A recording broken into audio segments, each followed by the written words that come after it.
everyone. Today I have with me author Errin Stevens, and Errin wrote these amazing books about mermaids. And I was so excited to read these. And we have here's Uplift, so you can see the cover of that, and here's Breakwater. And I love these covers, and I could not wait to read these books, Errin. I was very excited, and you did not disappoint. And all I kept thinking about was that the only thing mermaid that I'm 52 is that Daryl Hannah, Tom Hanks movie. Remember that? Yeah, Splash. Yes, Splash. That was it. I was like, wait, I forgot the name of it. Splash was amazing, and it made everybody love mermaids. Well, of course, we had the Little Mermaid, but Splash kind of brought them to life. And Daryl Hannah brought that mermaid to life. So I couldn't wait to hear what your story is about mermaids. Well, I started reading. I've had to answer this question before, and I don't know that I've ever done it well. But I started reading folklore and mythology as a kid. My dad had a classics library. Did you guys ever have those Harvard classics, yes. like those, whatever? Yes. And one of the volumes, I think it's 17, is folklore and fable. And I was such a dork when I was like 10, and I read that thing to death. Now, if you've read the original fairy tales, they are horrific. I mean, they are so heartbreaking. They would not be in the children. Have you read some, Michelle? Yeah, absolutely.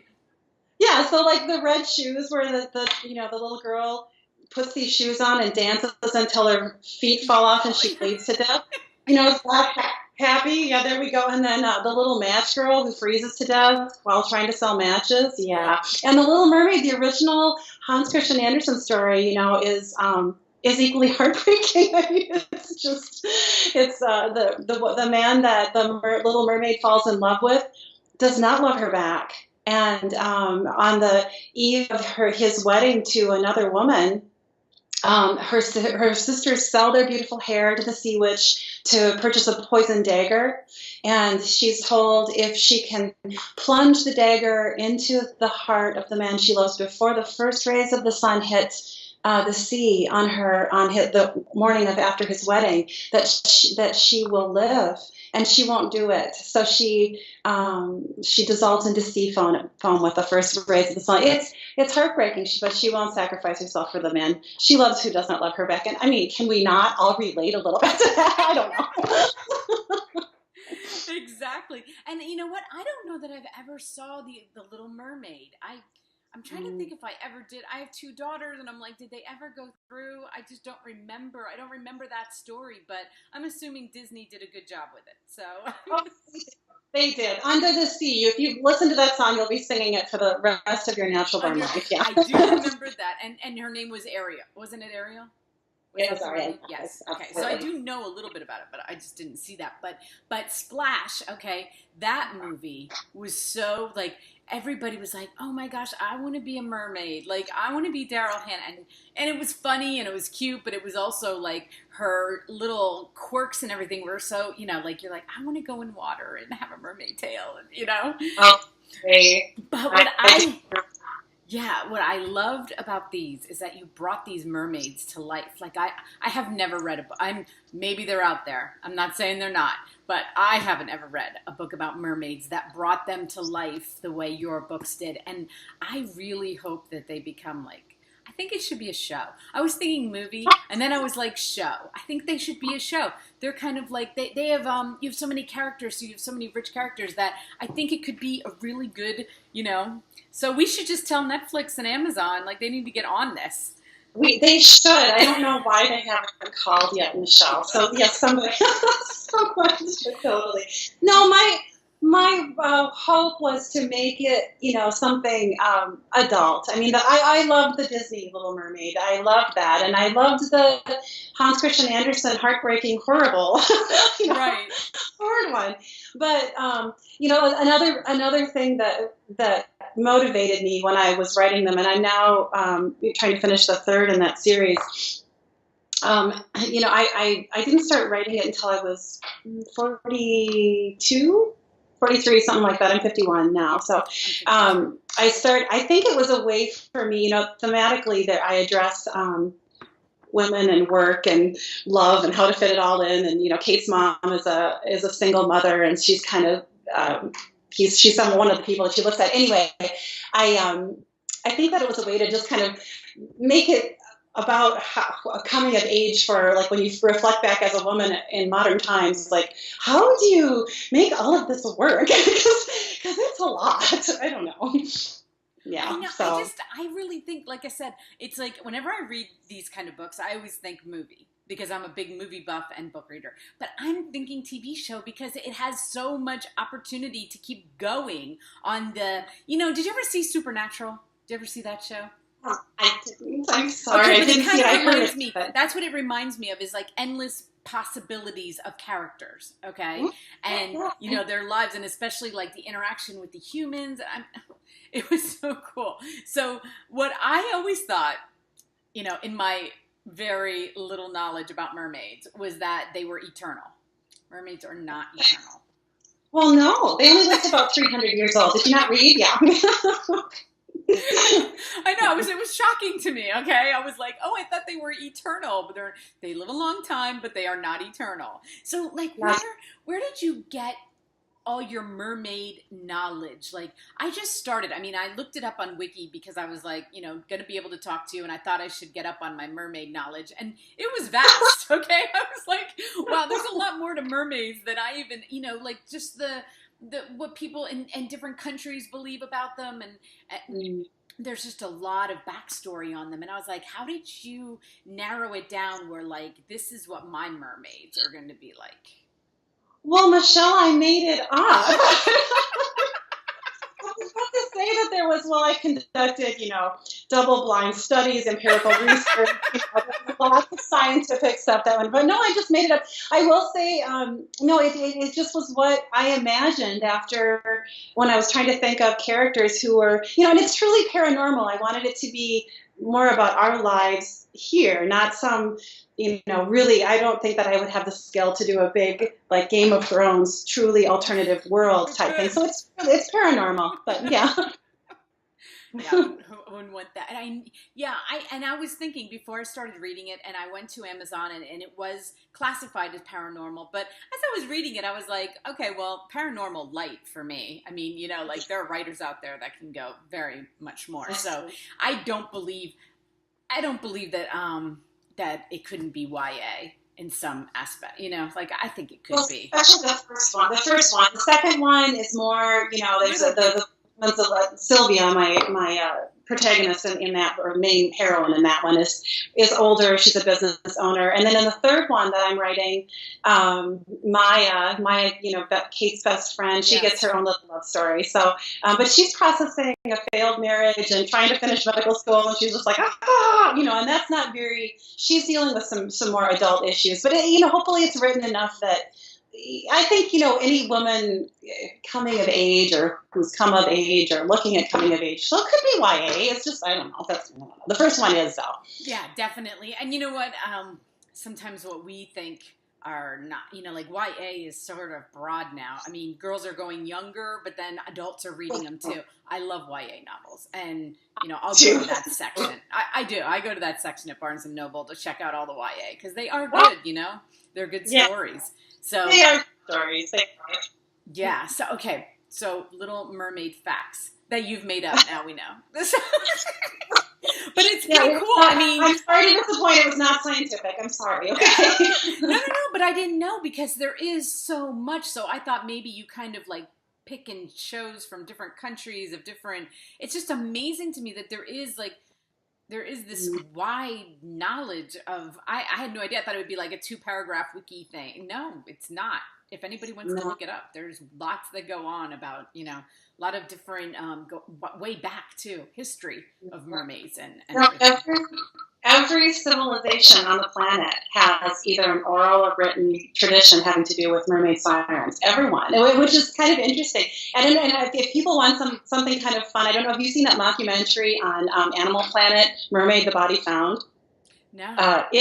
Oh, it's fantastic. You have to look at it. You I will will. believe it. It looks like a scientific exploration of could mermaids exist, and you will leave that thinking, oh my gosh, yes, the I'm mermaids writing are that down. real. What's it called? Yeah, I'm writing it down. yep. It's called Mermaid: The Body Found, Okay. and it's on the Discovery Channel, Animal Planet. I mean, every time they run this, Michelle, every time they run it, their website heaves. I mean, there have been movies optioned. I understand that there's been a movie optioned out for that platform, but it's a mockumentary on how mermaids could conceivably exist. And the world over, people are just like, they just pile on whenever they run that show. So take a look at it. It's really I interesting. will. I want to believe they exist. I do too. I do too. Why do you want to believe they exist? Why? What? Because I don't know why I do, but why do you want to? Because first of all, I am really, really like I love all of that fantasy stuff. Like I love fairies and all that world of before what was it? Not the Vampire Diaries, the Vampire. No, there was another one. There was another vampire show, but they had whole other worlds. They didn't just have the vampire world, but they had other worlds of fairies, and I want to believe that stuff. Why not? You know, why? It's beautiful. It is. It's so fun. Did you ever read the Sookie Stackhouse books? The True Blood. True Blood was based on. True Blood. That was the name of it. That was the name of the show. Yeah. Yeah, that was it. Yeah. I couldn't think of it at the moment. But yeah, it's True Blood. And they do. They have that whole other world. And that's kind of what you do. So, okay, you don't just have these mermaids that like swim around, don't do anything, you know. No, there's a government. There's a government of mermaids. And I love that concept of there being a government and a king and queen. And I mean, it just fulfilled my every, you know, every passion of anything because like I said, it could have just been a love story. It could have been like Splash. It could have just been like, you know, oh, these mermaids. But no, there's lots of mermaids and they have a government set up. And I was like, that is genius. That is just genius. That's a little strong, but yes, they are living among us, and they're relying on our academic and financial institutions. You know, it's important to know about their government structure because of that. And you know what? And I love that they have like these powers, okay, or these senses, or however you want to say it, that they can. And I swear, I'm not going to go into a grocery store without looking at some really hot guy and thinking, maybe. Yeah, maybe he's a siren. Maybe. No, that is an extrapolation. I believe that people have, you know, extraordinary intuitive abilities. I think that you can, without, you know, conversing and saying, I feel, or I am, or I think. I mean, I think a lot of us can, when we're talking, we can intuit quite a bit more. Right. So I just took that to the next level with sirens, but I don't think it's a stretch. I really don't think of it as truly magic. I think a lot of people can kind of almost do that. I do. I have to tell you my favorite part, and it's kind of an obscure thing that, you know, wasn't like, you know, your plot is amazing and everything, but my favorite parts about reading it is like when you talk about them entering the water.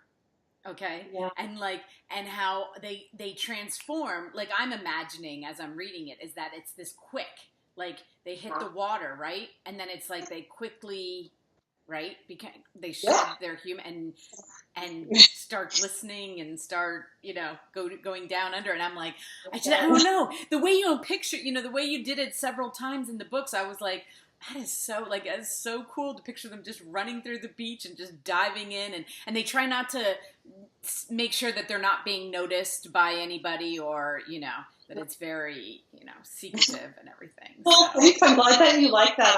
I struggled with trying to say, you know, because they transform, you know, several times. So you don't want to say it the same way 10 times because what a snore. But so I'm glad you like that. No, it was really, you did a really good job that I could imagine it and it kind of fantasized with you, like through it. And then, okay, so when they come back out, it's like the same kind of process, right? It's like as they get shallower and shallower and shallower, then they have to get into full human body form, right? They do. Well, I mean, remember in Breakwater when Simon has to stand up in time to catch Sylvia, charges him. I mean, it's got to be like that because he's got to be ready to catch her. Yeah, I kind of think of that in my head too. It's kind of like a snap, like boom, you know, that he stands up and, you know, boom, he's got legs and the rest of it just goes away and, you know. And then, okay, so another mermaid fact that I want to see if you made up or if it's, you know, comes from somebody, was the fact that they only can have a baby one time a year. Yep, they only ovulate once a year. Yep. And I don't know why I decided that, but go ahead. Were you going to say something? No. I was going to say, was that a folklore with the mermaids, or was that totally you thinking of that? That was just me thinking of that. I mean, I wanted to create some tension in the romantic portion in terms of having. There's a genetic diversity problem in the siren population, and that's one of the reasons that they're kind of like, oh, let's find some mermaids to marry, or let's find some humans to marry. We mermaids, and there's just more opportunity. So it was just something I made up, and it was a counterpoint to. I don't know. It was a romantic tension counterpoint, a little thing. That was what I was trying to do, but I made it up. And it did. It really did add to the tension of them, procreating. But as I'm 52. I don't have that problem anymore. But I was thinking, in your 20s and 30s, it's not a bad thing if you were like, I only ovulate once a year, so we just have to avoid that. I will confess to thinking, because you're taught when you're little, like, okay, you eat an Oreo with a boy, it could happen. You got to be so careful. So, it's very nice to not have to worry. And I did want there to be, there's a bit of a, not utopia is too strong a word, but sort of there's an idealization attached to siren society, my idealization, and that, yes, from my standpoint, it would be nice to not have to worry so much for these young people about getting pregnant, what like that. So that maybe was part of my motivation. Well, you know what? I have 6 children.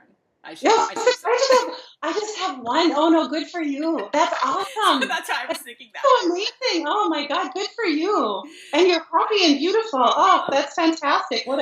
Okay, well, we should be interviewing you on other blogs on like how to be. Well, you know what though? It's funny is because I have 7 grandchildren. Okay, because my older children have children now, and it's really funny listening to my son's wives and my daughters talking about it, because when I read it, I was thinking, I got to tell them this because they're always in the struggle. And since, like I said, I'm not, but I have to listen to my daughters, like, oh, I want a baby. Oh, no, I don't want another baby. Mom, I don't want another baby. I already have 2 babies. She's like, I'm not you. I'm not you. I'm like, okay, you don't have to be me. You have 2. It doesn't matter. So it's just, when I read that, I was like, now there we go. That's a solution, right there. Not much arguing about that. But I do think that it really did lend to, because then the pregnant women, it led to more of a fascination, though, like of their pregnancy. That's what I think. And I just think it's part of being human. I think it's part of being a woman. I think it's part of our animal selves, and so it's a big part. And I didn't want it divided from the whole. I didn't want it divided from Kate's personality or from the society, because it's part of what we do and who we are. Exactly. Are you only planning on writing 3? Well, being that I'm sort of wrestling super hard with my 3rd, and I'm about 2/3 done with, I'm very, very happy with the front end. I just have to finish the second. But I've been thinking, it's driving me nuts. I've been thinking for the last about 6-8 months about another story between Peter and Xanthi. And, can you kind of see it? Yes. I'm always encouraging. I'm like, keep going. I am one of those readers. When I read something that I like, I want there to be, I'm thinking for you. I'm like, okay, so we got, if you need any opinions about what to go, I got the story. I can't write well myself, especially novels, but you need any ideas on mermaids, you just say, like, I'm stuck. What character should I do? I'll be like, all right, this is what you should go. I'm a good idea person. No, don't. You're going to be sad you said that, because, so I have been thinking about that. And I also have an idea for a novella, and this I've had since for the entire series. And that's just, which I might just do as a giveaway, like just a half, but a novella, and I would call it Carmen's Song, and just about Carmen, because she grew up in an orphanage, and she didn't know she was a mermaid. She grew up on land, and she finds out when she's a young woman, and I think that would be a fun narrative to explore. I don't know. And that's, that is the beauty of the self-publishing world, isn't it? I mean, Thanks. you get to just decide, and I know you have fans. I've been on your stuff, and I know there are people out there, and this is such a great concept. And you don't have to answer. You can just decide. You can say, you know what, I like this character. I don't have to pitch it to anybody. I can just write it. All your fans Yeah. are going to be happy. And I also find out that I've also found through interviewing a lot of self-published authors is that their fan base is strong. Okay, you get people, and I'm not kidding. Like, you get a really solid fan base. No matter what you write, they will be there, and it's awesome because you have social media. I mean, this is the age of doing that, and you know. I think it is, and I'm that kind of fan too for authors that I'm like you. If I find a storyline that I like, I'm like, well, what's next? I want to read the next one. So I'm very much like that. I was traditionally published. I had 2 contracts, and it taught me a lot. I really don't think, I'm very grateful. But when I took Updrift back, they wouldn't allow me to read that last epilogue in first person. They made me write it in third person, and it killed me, which is dumb. I know I shouldn't have been a big deal, but it killed me. So you can do some things like the fight scene is in Omniscient voice. My prologue is in Kate's voice, which reflects back on her experience, and I just think that's a more intimate experience. And yes, I get to make those types of decisions, but I would not. I learned a ton about editing and about doing it. But I think it's much better to be self-published for the reasons that you described. You got more creative.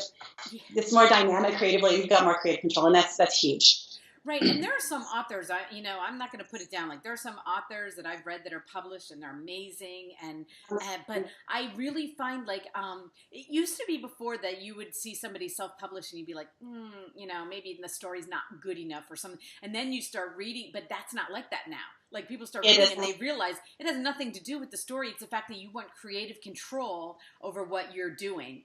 Because it used to be like, oh, well, I can't get it published, so I'm going to go self-publishing. But now people are like, actually, I have publishers coming. I had one author, she's like, I have publishers that want to publish me. Right. It has nothing to do with that. I just want control, Right. And it's lovely. And I think that there's still, some room for growth. I think it is kind of I feel really fortunate to be writing in this environment for the very reasons you just described, because of the creative control, and you can just write your story as you see it, as you conceive it.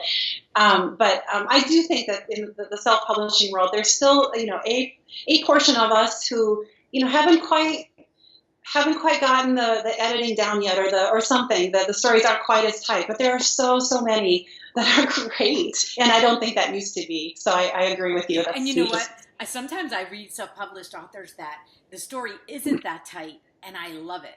Like, I like that. I know that an editor would cut out. I'd be like, you know what? An editor would just destroy this part, because they'd be like, it's not going anywhere. It's not. But somehow it adds to the story. So I agree.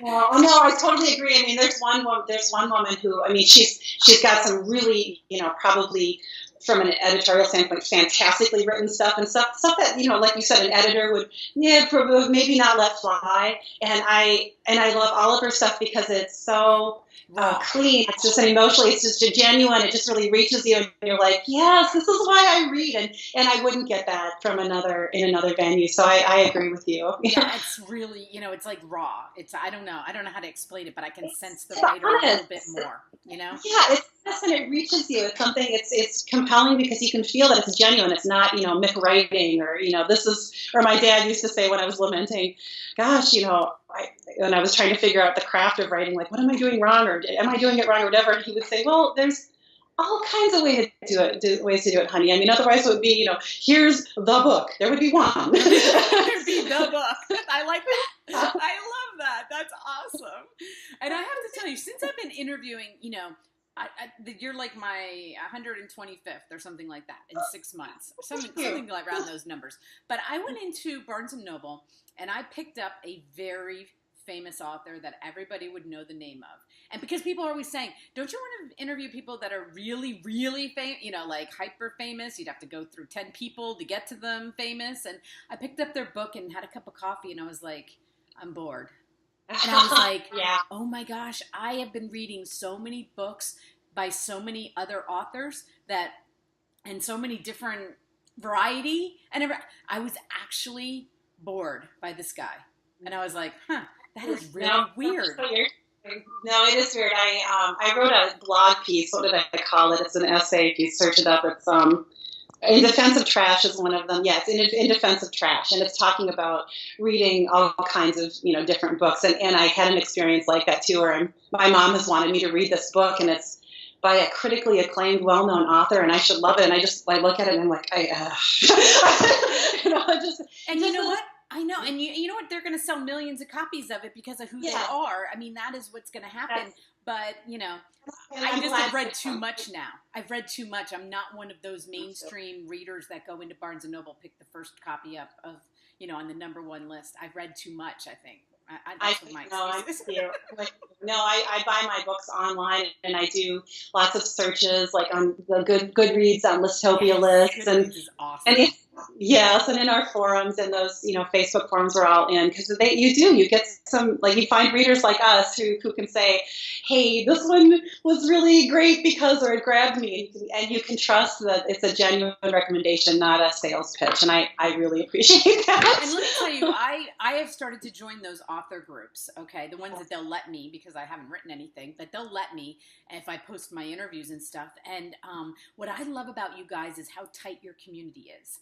And, a lot of times, like, I get a lot of recommendations from people I've already interviewed saying, hey, my best friend just came out with this book. It's amazing. Will you interview her? I mean, you guys cheer on each other and help each other. And I love that. And I love being a part of this that's why I said that's how I found you, because I love being a part of that, because you're promoting each other. You're helping it. Somebody will say, well, I'm stuck on this. What do you think? Or the cover designs, people will give their recommendations. And I love that. I really do. I do too. It's one of the truly beautiful things about the self-publishing or independent publishing community too. People are, you would not believe how generous people and supportive people are. I mean, I've had people say, can I do a free cover for you? Like free, talented people, or, do you need a review or whatever? I mean, people are, and yes, the authors, we do support each other because we all understand what it is and what we're trying to do. And we're all trying to tell a story. No one's trying to, sell insurance here. It's like you're not going to get one less reader. I mean, we readers are reading everything, and we love reading, getting advice from you guys and seeing all your friends. Like I said, if it wouldn't have been somebody that posted something about you, I wouldn't have found you. And I'm so happy I did, because I wouldn't have read your books. And but I want to show these covers because, here's Breakwater. I love this cover. And I always get a glare. I try to get it in close enough. But you can just tell the quality of these covers. And look at that tail. Look at that. It's beautiful. And I am so happy I met you, Errin. I really am. I'm so happy I got to read these books. They warmed my heart and made me think about mermaids. And there are more things to spend your time thinking about. Yes, let's think more about mermaids, all of us. Well, you know what? When your next one is done, please let me know, because I will read it for you. I'll review it for you. I'll do whatever you want. I'll get it out there. We can talk about it. Whatever you want to do. All right, I'll do it. Thank you so much. Yes, I will have all of Errin's links underneath here. You can find her all over Facebook and, Amazon, and, read her books. They are awesome. Okay. Have a great day, Errin. Talk to you soon. Thank you so much. Yeah, bye-bye. Bye.